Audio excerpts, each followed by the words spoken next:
Hello, everyone. Welcome back to yet another political episode. So, Donald Trump has had a great few hours, not just few hours, great couple days. Now, understand a lot of people were not really happy about last night's results, like Trump's underperformance in Indiana. Real American is one of those people. He's a Trump supporter. Also covers conservative content. However, he tends to focus more of what is the problem going on in the GOP and how to fix it. And that's good, but we need to remain optimistic too. We kind of need to stay in balance. He thought of it as a bad night for Republicans, that Trump once again underperformed, got 78%. He was expected to go 80%. Right Eagle Politics, on the other hand, is saying it was okay. And it wasn't the best, but it won't influence him in the general. It's a state going for Trump anyway. It doesn't really matter. He's saying the states that matter most are Pennsylvania and the swing states. And Pennsylvania is what we're going to be talking about today. But before I jump into the Pennsylvania polls, we have had a couple polls, and I might cover them later. I'll think about it. But we had a poll going for Trump in Washington. It's not registered yet, but there's a poll going for Trump in Washington and a poll for Trump in Minnesota. Once again, it's going to take time for real clear polling to register that and calculate the RCP average, but that's going to register soon. It was just dropping yesterday, so it's going to take time. But we can confirm that Trump has won multiple polls in Pennsylvania. And I think this was late. I don't. Okay. There might have been multiple because I did get word that Trump got a lot of polls, and these are probably outdated. This poll right here is from April. This is another poll from late April, and that understandably is going to put Trump at 1.8. So it's probably possible that Trump has ascended to 0.2 point or 3 point. But what we're going to do right now, we're just going to hold our horses and kind of calculate what the RCP average is right now. We're going to go ahead and take a look at our candidates. We're going to put Joe Biden and Donald Trump. And we're going to kind of examine the other said progress here. So let's see. 2024 Republican primary. Let's do 2016. 2016 is going to say a lot because ideally you have a few counties that are swingable. I do think, yeah, Bucks County does have a lot of Free Palestine people in that county. I mean, Philadelphia, that could influence Bucks. And Bucks is a county that's winnable. But do I think it's going to Trump by this point? No. I would love to see Bucks County go for Trump. I believe it can. And let's see, I believe it voted for Biden under 5, if I'm not mistaken. But yeah, look at all this. Look at all this polling for Biden. It's just ridiculous. And the change that we've seen so far is extraordinary. And the Democrats are saying, yeah, it's not a big deal, really. Yeah.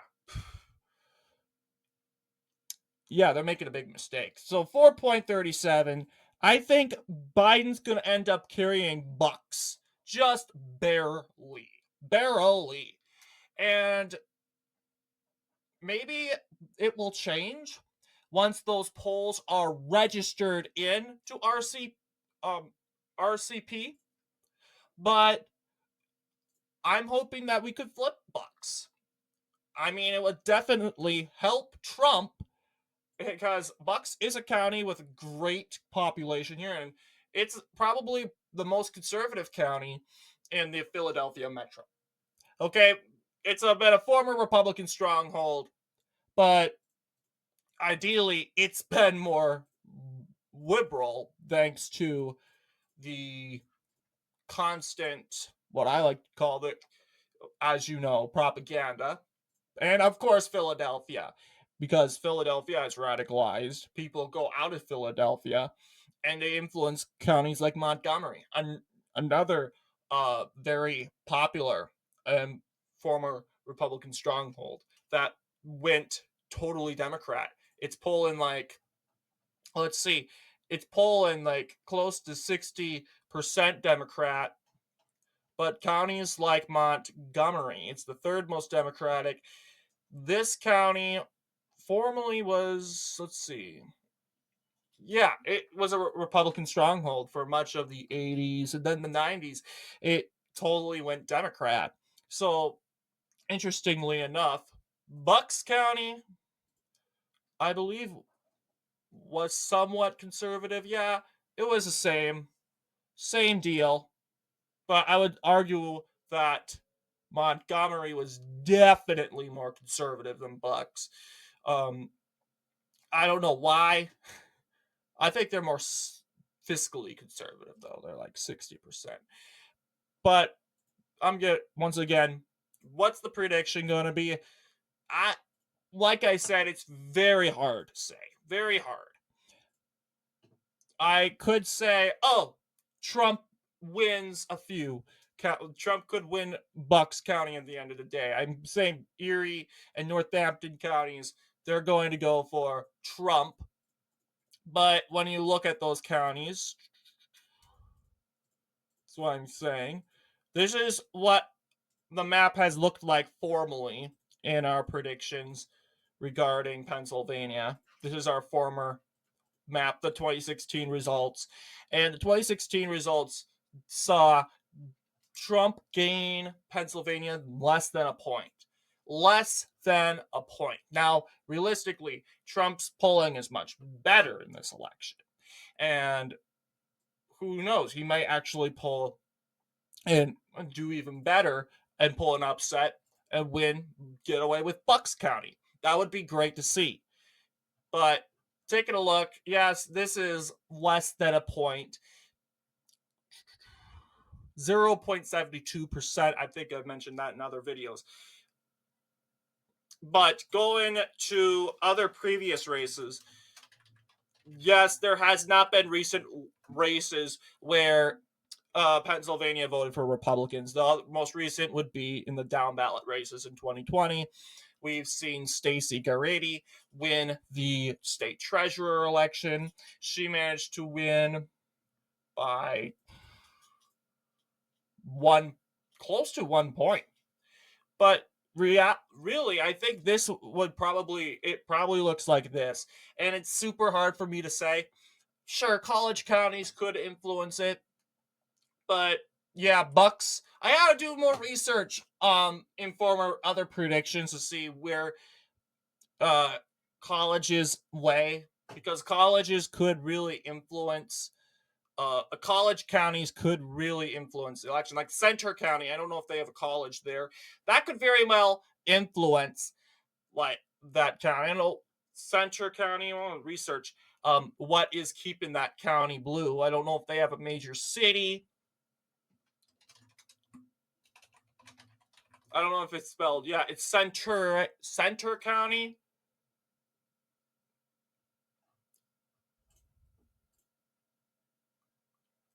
Yes.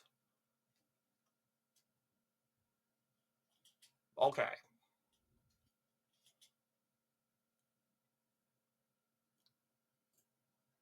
State College is the.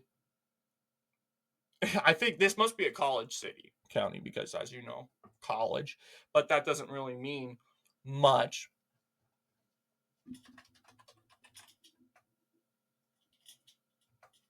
It could be like a college county. It's definitely a winnable county overall. Yeah, there's Pennsylvania State University. That's probably what's keeping that county blue. And a lot of people are like, duh. People from Pennsylvania are like, duh. You obviously know. I'm not from Pennsylvania, so I wouldn't know. And it's impossible to know why every single blue county in the United States is blue. So forgive me.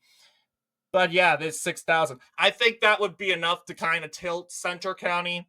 Like subtract the population, the pro-Palestine population, and it would probably look like this.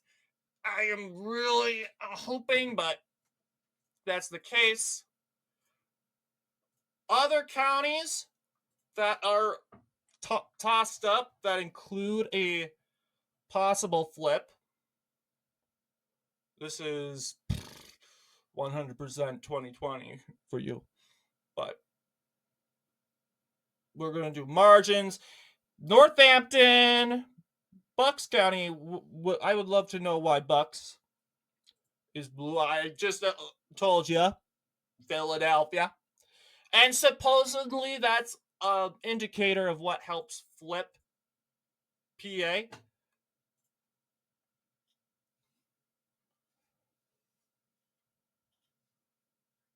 But yeah, 600 some thousand people. Dolleystown is the county seat. So it looks like it's not really metro as you would expect. 8,000 people. Wow. And that's the county seat. And the whole county is 646,000 people. Amazing. And the townships technically have more people. I'm guessing that's because of the metro. But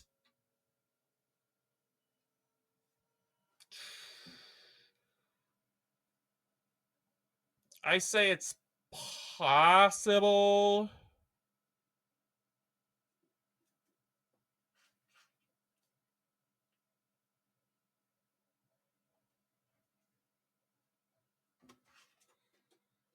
But I don't know. And a lot of people say, "Oh, if you're flipping Center County, you have to flip Bucks County because it's more conservative than Center." Well, then again, demographics they change. Probably now Center County is more conservative than Bucks. I don't know. Maybe it's gotten more liberal. We definitely saw in recent elections Bucks voting more liberal in later elections. Maybe because of the abortion issue. Bucks County is definitely a pro-choice state. A pro-choice county. Believe it. Believe it by heart. But yeah, I don't really see colleges and universities. There's community colleges, Delaware Valley University. There's some counties that really could influence the vote. But what we're going to probably look at is go back to 2020 and wrap up this video with calling, let's see, I think this is the state auditor. Oh, state auditor. Exactly. So this is what we were kind of thinking about, what it would look like. Yeah, even Dauphin County, what's this? Timothy DeFore flipped Dauphin. And I don't think that's gonna work. Don't think Dauphin's gonna flip right away. We could look back at Center and make a final conclusion. Population 158,000 people. We could call it. We could call it this right now. It's hard for me to make a decision, but I think we're going to probably go with this. Last thoughts. Yeah, because there's other reasons why Bucks is blue. Maybe Palestine, pro-Palestine could influence it a little bit, but some people say not much. So we're going to go ahead and conclude this is probably what it's going to look like. What do you guys think? Anyway, I want to thank you all for watching this video. We'll see you in the next, probably in the next, if these polls ever register, we could say Bucks goes red. But what do you guys think? Let me know down in the comments below. And as always, I will see you all in the next political episode.